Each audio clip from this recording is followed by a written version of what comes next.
جزاك الله خيرا. يقول السائل: أنا شاب مدمن على سماع الغناء، كيف أتخلص من ذلك؟ الذي يستمع اليوم إلى القرآن ويدخل القرآن في قلبه والله راح يكره الأغاني. حب الغنى والقرآن في قلب مؤمن لا يجتمعان، خصوصا اليوم والأغاني صارت أغلبها سافلة.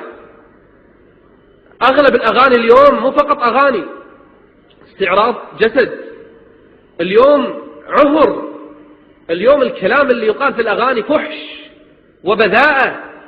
وإذا عرفت الذي يغني وحاله كيف تستمع له؟ بعض البنات الصغار والله مسكينات عندها صورة المغنية الفلانية والمغني الفلاني ما يدرون والله لو يدرون شنو حال هذا المغني.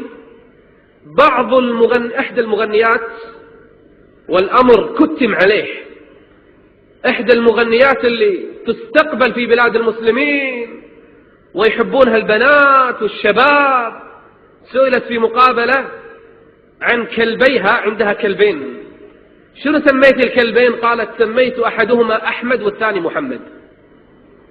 قبحها الله. هل نجرؤ بعد هذا نسمع أغانيها؟ يقول لي التائبون من المغنين والمغنيات، يقول: يا شيخ حالنا أسوأ مما تتصور، ما نجلس إلا على الخمور.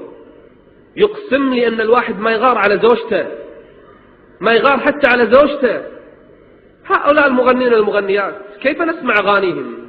والله ما يستحقون حتى من يحفظ اسمهم، ما يستحقون حتى نقول أسمائهم في المجالس.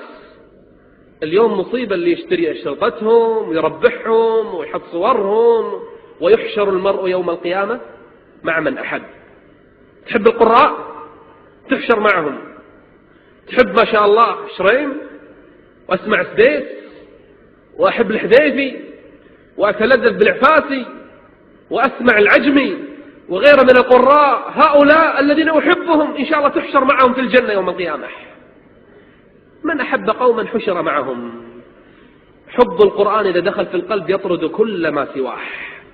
تعلق بالقرآن والله بنفسك راح تكسر الأشرطة وبنفسك راح ترميها في القمامح، لكن لما يدخل القرآن في قلبك حقا والله